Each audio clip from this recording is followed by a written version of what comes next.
Hello everybody, and either welcome or welcome back to my podcast. As always, if you do like this, please rate, comment, and subscribe. You can find me on iTunes, Google Play, Stitcher, SoundCloud, Spotify, and YouTube. So, even though this week was an abbreviated holiday weekend, which I'm sure most of you have probably taken the back half of this week off, congratulations if you are one of the lucky ones who was able to do that. But that does not mean that this week lacked for any kind of news content to discuss. In fact, there was so much going on that I kind of had to pick and choose what I wanted to cover in this week's weekly roundup. So, let's go ahead and start with the story that everybody is talking about and has been talking about for the past week, and that is the Andy Ngo situation. Now, if you don't know who Andy Ngo is, he is a freelance journalist. He does occasionally write for Quillette. I think he's actually considered one of their writers, like one of their, I don't think Quillette has staff writers per se, the way that like they have people on the payroll or anything like that, so I don't want to call him that, but you guys know, like a regular contributor. There we go. Those are the words I'm looking for. But what he is best known for is going to Antifa rallies. He lives in Portland, and obviously Portland is a hot mess of Antifa activity lately. So he goes to these Antifa rallies and he films them. And obviously Antifa does not like that. And there has been a history between him and Antifa and him getting attacked filming rallies before, where they've made not what this past one was. Like, he's been silly stringed, he's been yelled at, he's had stuff thrown at him. This past weekend, though, he was physically attacked while filming an Antifa protest, and he was punched in the head repeatedly. Like, he was physically assaulted to the point where he did have to go to the hospital for a brain bleed, and he was released, but last I heard he does have to go back because there have been some complications, so he is pretty seriously injured. And there was video done, obviously there's video of the assault because everybody videotapes everything now, and he had done video of himself. I think it was initially a Periscope video, but now I think you can find it on YouTube or wherever it is that you like to watch videos of him immediately after the attack, where it's obviously his face is bruised up and bloody, and he's talking to the cops and all of this stuff. So he was pretty severely attacked. Like, this wasn't some, like, just really dumb, stupid little, like, oh, you threw a milkshake at him, or you put silly string on him, or some of the other dumb shit that Antifa does. And so, obviously, this blew up because, again, this is somebody who was physically assaulted because he was standing there filming an Antifa protest. So, you would think that any sane, normal, rational person, whether you like Andy or not, and for what it's worth, I mean, I don't super duper follow him because that's not really like my beat. Like, I don't really keep up with what the Antifa weirdos are doing, and from what I understand, he's written and said some things about Islam that has angered people. Okay, whatever. I don't really have to follow you or agree with you to be able to say that people should be able to, in public, film a public event without getting physically assaulted. Like, that's a pretty normal, rational, like, sane person thing to say, right? Well, apparently, some people have found it very hard to fix their mouths or their fingers to say those words. And I have seen everything, and this is something that's kind of evolved ever since the story first broke. And where the pushback started on this was people saying that, oh, Andy shouldn't have been there in the first place, or he should have expected this.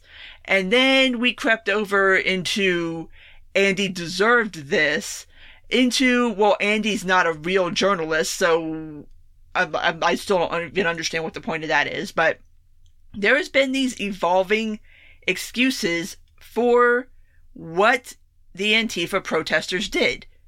Which, like I said, to any sane, rational, normal person, there should be no defense for physically assaulting somebody who is not posing a direct threat to you. Like, this should not be a hard thing to say. It shouldn't be qualified whether you like Andy, you dislike Andy, you think he's a journalist, you think he's, you think he's a provocateur, you think he instigates this kind of shit. It doesn't matter. It doesn't matter. Nobody should be assaulted for exercising their constitutional rights in a peaceful way, in a public place, filming a public event. Like, that's it. And people have had problems saying that. And that is a little frightening to me. Because it's normalizing something that obviously should not be normalized. Like, physical assault is not okay. Unless somebody is directly posing a physical threat to you, you do not assault somebody. I'm pretty sure every adult can get on board with that. Like, this is basic shit you learn in kindergarten. You don't hit people because you don't like them. Like, we all learned this in grade school. We all learned how to act. At least most of us did. But to bring up a point that I did just kind of touch on, and this is something that does bother me every time something like this happens, even when it's not to this severity, but the whole argument over who is and isn't a journalist, which in this instance, it doesn't fucking matter whether you think Andy's a journalist or not. It's completely irrelevant to the discussion. Journalists don't have special magical First Amendment rights or just personal bodily autonomy rights that everybody doesn't have. Like, they're not a special class of people who have special rights. So bringing it up is just stupid in this context. But then you always, it's this defense that people try to bring up. And somebody tried to, was it Swalwell? I think it was Swalwell who floated the idea that there needed to be some kind of congressional law protecting journalists from being attacked in the service of doing journalism. Which, first of all, the First Amendment already exists, dumbass. It's already right there. And like I said, second of all, that's everybody's right. Like, assaulting people's already against the law. Like, it shouldn't be extra super against the law if you assault a journalist. It should be as equally against the law if you punch Andy in the head versus if you punch me in the head versus if you just punch some random person on the street in the head. Like, this doesn't need to be, like, some special class of people known as journalists. And, like I've said before, at this point in society, in technology, like, pretty much everybody can do journalism. Like, everybody has, I mean, if you have a smartphone, then you have a camera and a microphone on you at all times. If you have a tiny bit of money, you can do exactly what I do right now. You can have a podcast. You can report news. If you have a social media account, you can report news. Like, anybody can do the job of reporting news now. It's not some special class of people, and it shouldn't be. And that's one of the great things about where we're at with technology and social media, is that any person can film a thing happening, and then it can go viral, and then all of a sudden tens of thousands of people, or maybe even hundreds of thousands of people, can know that this thing happened and that it's not okay. And that's the whole point of what Andy does and what so many other people like Andy do, and even people who record when police pull people over and some shit happens. And you post it up on Twitter, or you post it up on Facebook, or you do a Facebook Live, or you do whatever you're doing. You're reporting news. Like, you're bringing information to people who probably should have that information.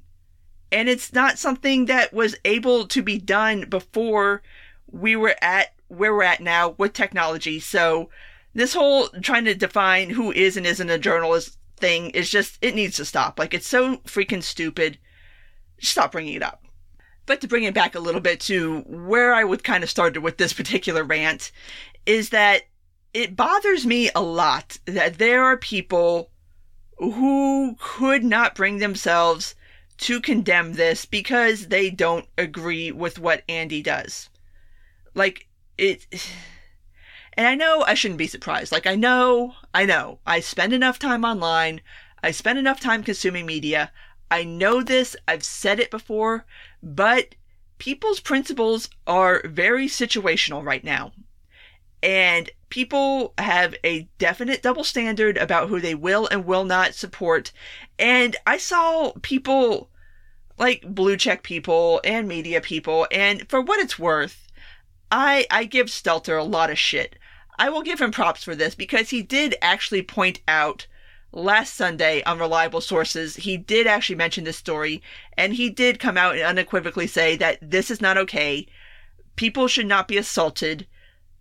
And yeah, like, he's one of the ones who actually went on record and addressed this publicly. And the thing that I saw a lot of people mentioning is that there were certain people, especially people on the left, or people who are more left sympathizing, or people that just don't like Twitter mobs showing up on their doorstep, that agreed with the idea that Andy should not be assaulted, but were afraid to say so publicly because they didn't want to deal with the backlash. Like, there's a part of me that, like, okay, I get it, because there are people that just... The left is so weird now. I don't even understand where they're at mentally anymore, but yes, defending people like Andy against something that should be very defensible, like, yeah, people shouldn't get punched in the head. Well, all of a sudden just get your menchies filled with angry people, like, but he's a bad person and he does the bad people things and he said this and that. Like I get not wanting to deal with that kind of bullshit and that kind of negativity on Twitter, on social media. I get it. It's not everybody wants to be that person to go out and make a stand. But on the other hand, I do think that there is a time and a place for everything, and sometimes you do have to suck it up and make certain points in public because they are worth making, they need to be made, and if people want to give you shit about it, like, sometimes you just gotta fucking mute a tweet and keep it moving. But I'm not super cool with the idea that there were people who were afraid to come out and say that what happened to Andy was wrong because they were afraid that other people would give them shit about it on social media. Like, that's not a very healthy place for discourse to be, and it's something that obviously I've given a lot of thought to, and I don't know how to fix that. Obviously, if I did, I would totally tell everybody and then we could fix it, but it just seems to me, especially lately, like, and when I say lately, I mean over, like, the past, I don't know, maybe 6 months or so, things have just gotten really different.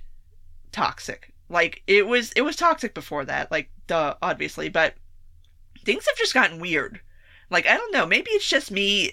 Let me know if you guys feel the same way, but it almost feels like, especially on Twitter, like, the tone has changed in a way that I'm not entirely comfortable with. Like, I see things getting really ugly for reasons that it doesn't need to be. And it's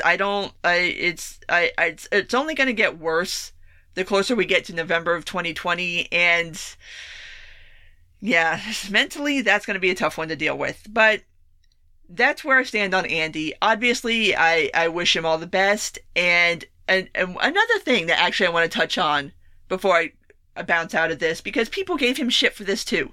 He started a GoFundMe for his medical expenses, which, I mean, obviously he's a freelance journalist. I'm sure he doesn't have, like, super duper awesome health insurance. I'm sure a lot of this is going to come out of pocket. So yeah, I mean, it's going to cost him a lot of money. I mean, obviously I'm assuming there were probably CAT scans done and MRIs and all kinds of other different medical procedures, and all this shit costs money. So yeah. And in case you haven't noticed, freelance journalists aren't exactly rolling in dough right now. Yeah, the journalism as a profession right now is going through some shit, and it's not exactly a lucrative business to be in right now, especially if you're not on somebody's staff, and even if you are. But yeah, people wanted to give him shit for that and call him a grifter and say, oh, you staged this, you're trying to make money off of it. And it's just like, can this dude just not, like, honestly, can y'all just back the fuck up off, dude, and just let him, like, deal with this? But, like, no, everybody had, like I said, it's just this really ugly place that people are getting to right now, and it's not sitting very well with me, and I'm seeing it creep into other places online and into other discussions, and it's just like, can we not? Can we please just stop this? But anyway, moving on to a story that has been a lot less buzzy, but is a lot more actually consequential to the nation at large, and that is the census question. Now, I've tweeted about this. I know a couple of people have been following this, but let me try to back up and explain this whole situation. And I want to start with, first off, explaining what the census is and what the purpose of the census is. What the census is every 10 years, per the Constitution, the United States has to do a census. And so what we do is you send out a census form to every household in the United States. So like every address gets a census form. And you are required by law. I mean, yeah, I'll throw that out there, but it's not like you're not going to get arrested if you don't fill out the census. But technically, yes, you are required by law to fill out the census. And what the point of it is to basically do a national head count. And the questions on there, first off, it's, what's your name? Who lives in your household? How many people live in your household? Name, age, sex, race, which I can remember when race was a very dicey topic to be putting on there because they get kind of granular with asking about ethnicity on that and race. So that's the point, is it's just supposed to be a head count of how many people are currently living in the United States of America and where do these people live. And the point of doing this every 10 years is to make sure that, especially for the House of Representatives, that the representation numbers are correct for each given state and each given kind of district. So obviously the census is a very important thing. And this is also why you're going to start seeing more discussions about redistricting and gerrymandering, because after the 2020 census, there is going to be some redistricting going on. Like, we already know this is happening, and there's already been cases in front of the Supreme Court about gerrymandering. So that's a conversation that will be coming up. But I want to emphasize that the point of the census is just to get a head count. How many people and where do they live? Now, why this has become controversial is the Trump administration wanted to add a question to the 2020 census, and that is, are you a U.S. citizen? Let me try to explain something real quick. That question is a question that is obviously a yes or no question. But you can be here legally in the United States under many different types of systems. And yes, these people are meant to be counted in the census too. If you are somebody in the asylum seeking process, if you are in the refugee seeking process, if you are here on a visa, be it temporary or permanent, if you have green card status but you are not a full-on citizen, these are all legal statuses in the United States. But obviously, if you were to answer the question, are you a U.S. citizen, the answer would be no, because they wouldn't be. That's not to say that they're here illegally or unlawfully. So that is why that question was very, very controversial. And ultimately, it made it all the way to the Supreme Court. And without getting too far into the weeds about the Trump administration's arguments about why this question needed to be on the census, which considering it's the Trump administration, it should be pretty obvious why they want it on the census. But they did a very piss poor job of disguising the reason why they want it on the census. And so what the Supreme Court ended up saying was, basically, the case that you're laying out in front of us does not compute, basically. Like, the Supreme Court wasn't buying what the Trump administration was selling as to whether their reasoning as to why this question needs to be on the census.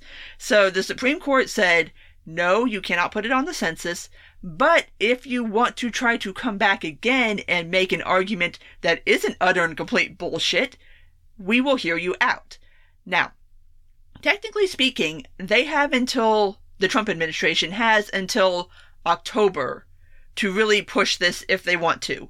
However, the initial plan was that they would start physically printing the census forms this past Monday.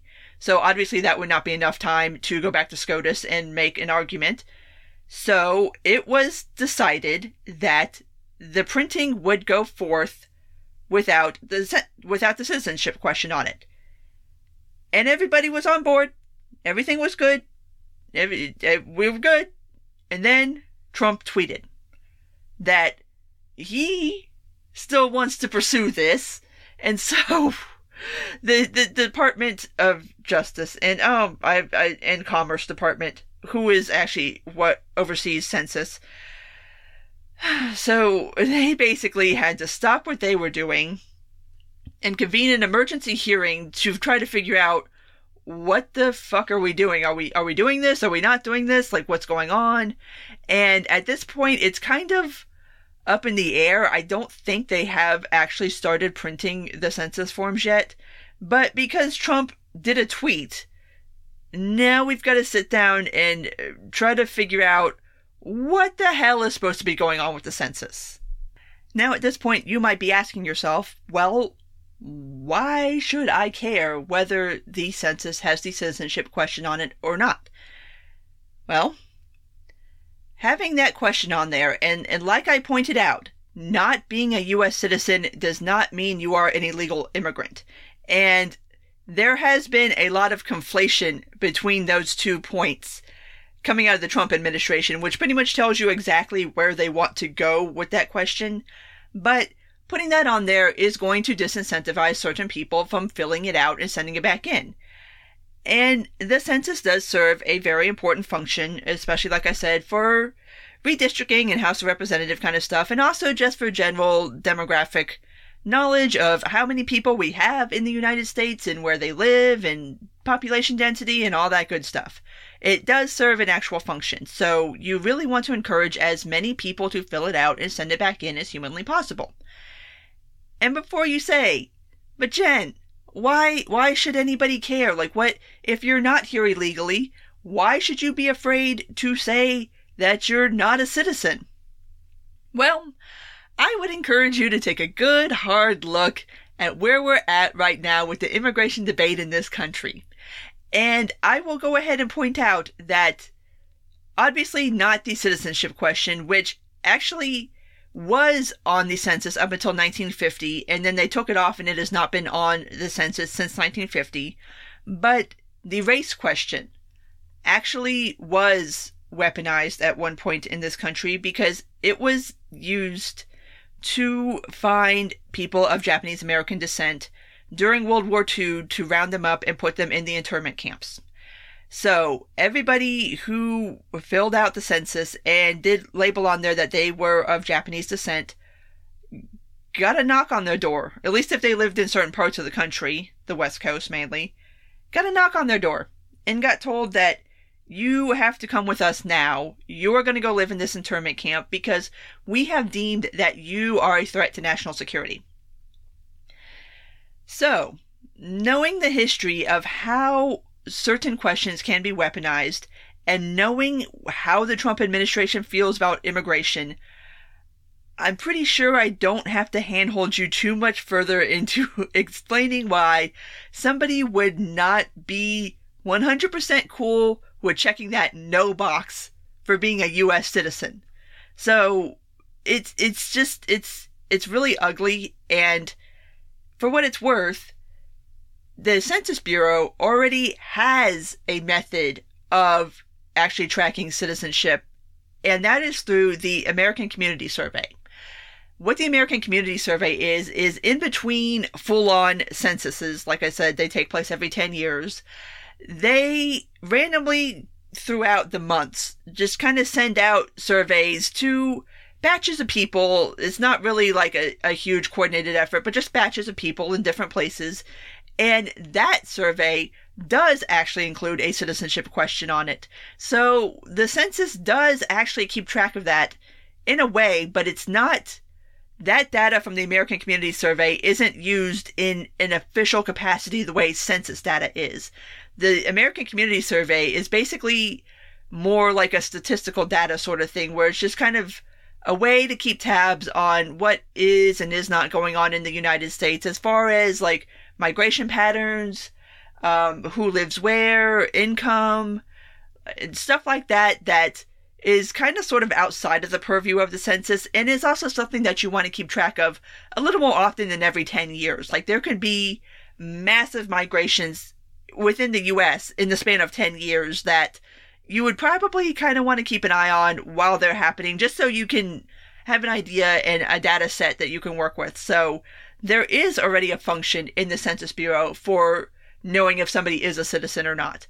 So it really doesn't belong on the census. So what's going to end up happening with the census is kind of up in the air right now. I don't see the Supreme Court being super duper friendly to the idea of the Trump administration trying to come back to them with another reason why that question needs to be on the census, given their decision on the initial case, which was basically, your case sucks. I don't really see them being like, oh, this excuse is way better than the last one you gave, especially when you have Trump going out in public and directly contradicting the case that the Commerce Department tried to make as to why this question needs to be on the census. It's like, oh my god, dude, I don't see it being on there. I mean, it's interesting to watch, and we'll see who ends up winning out. I'm pretty sure the courts are going to end up winning out, like they usually do against the Trump administration when they're trying to do things that are either blatantly illegal or not super legal or are just kind of dumb and pointless like this, and that are going to cause more damage because they want to do this stupid thing with immigration. Like, anyway. Moving on to happier news. On the 4th of July, Justin Amash, through Washington Post, released an op-ed officially declaring that he has left the GOP. He is officially an independent right now. And I even saw today he was on some of the Sunday morning talk news shows, and next to his name now, he doesn't have the R anymore, there's an I. It's official, he is no longer a Republican. So all of us libertarians are hoping this is one step closer to him saying that he will run on the LP ticket in 2020. Of course, he would have to make it through nomination and make it through the convention, which I personally don't see there being a problem, but it's one step closer, and it's his op-ed was really, really good and telling. And there was a part of it that a lot of people picked up on, and I think it is a super duper interesting point to hear somebody who is still, he is still in Congress, like he didn't give up his seat or anything. So, but he said that basically Congress has devolved to the point where they don't do their job. They're just there, and I'm ad-libbing for Justin here, that they basically just exist as an ad hoc committee to justify things that at this point the executive branch wants to do or the judicial branch wants to do, instead of actually doing their job as a legislative branch in actually writing laws, debating laws, passing laws. And he's right. He's absolutely fucking right. And it's wild to hear somebody in his position just point blank say it. And honestly, to hear anybody just point blank say it, because obviously it's something that we've all kind of figured out on our own by this point, I would think, but I think it is worth saying, and I think it is worth pointing out that he did say it, and of course, there is backlash to him deciding to resign from the GOP, and people saying that you're doing it for attention, or you're doing it for this, that, or the other, or you're some kind of traitor, or blah, blah, blah, blah, blah, and it's just like,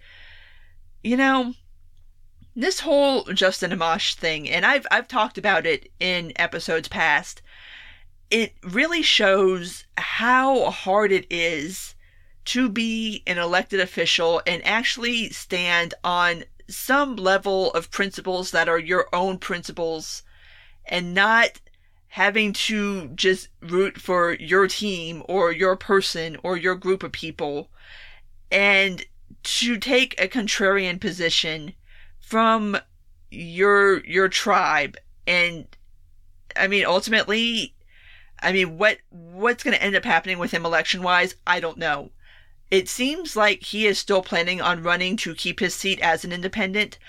He does have a GOP challenger, and obviously there will be a Democrat running.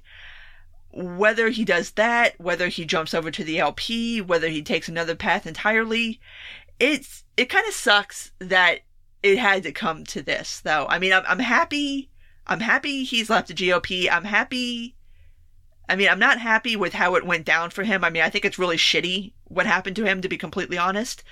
But it illustrates just how far gone things have gotten. And I think it's time to start rethinking some things, maybe, in this country.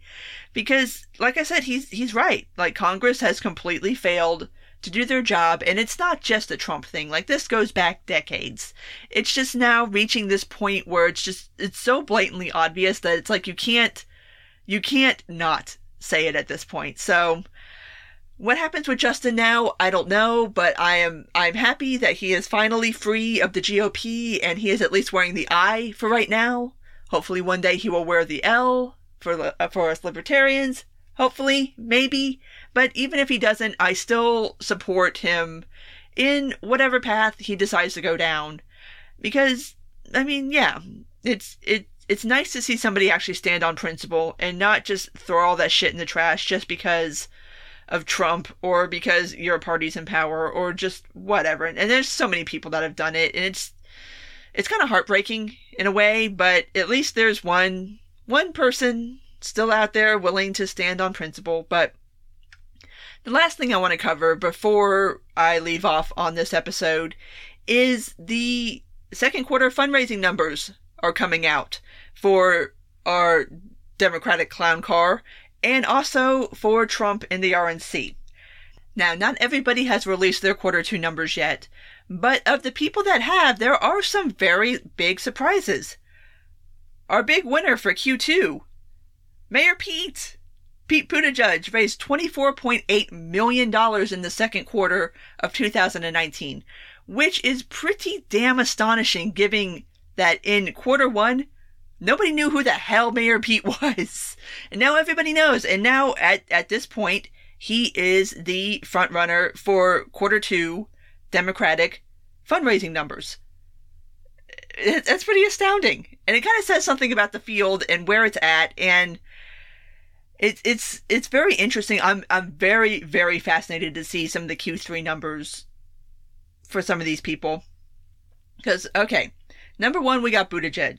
Number two, we've got Biden at 21.5 million, which is pretty much well expected. I mean, he has been the front runner for the whole second quarter up until very, very, very, very recently. And that's why I'm interested in seeing the quarter three numbers and seeing exactly who ends up on top of that heap, because the Democratic debates came in just right a week before the end of the second quarter. So you're not going to see any of those effects in the Q2 numbers. You're not going to see them really until the Q3 numbers. So you've got Buttigieg 24.8, Biden 21.5, Bernie Sanders at 18 million, which is below expectations, shall we say. Kamala pulled in 12 million, and this is the one I want to watch to see what she does in the third quarter, because like I said, you're not going to see that Democratic debate fundraiser jump in the quarter two numbers. You're not going to see them until the quarter three numbers. So it'll be interesting to see what she ends up pulling down in quarter three. Beto has not announced his numbers yet, but given how far he has fallen off the radar, I wouldn't expect this to be like when he announced the quarter one numbers, where he kind of hemmed and hawed and kind of was like, oh shucks, I don't want to tell you my numbers, and then ended up sandbagging everybody by being the top Democratic fundraiser. I don't think that's going to be his quarter two story. So I'm interested to see what he did pull, though, and especially in relationship to the other front runners. Everybody else, I don't think they've really announced numbers yet, or they just haven't been publicly reported on. But I don't imagine anybody did any better, especially not better than Buttigieg. But that brings us to Trump's numbers and the RNC's fundraising numbers. Now, Trump, by himself and through his various PACs and whatnot, in quarter two, raised $54 million. Additional to that, the RNC, who has already said that they plan on backing Trump in 2020, there are not going to be any primaries, there will be none of that, so everything that the RNC raises is going to go towards re-electing Trump.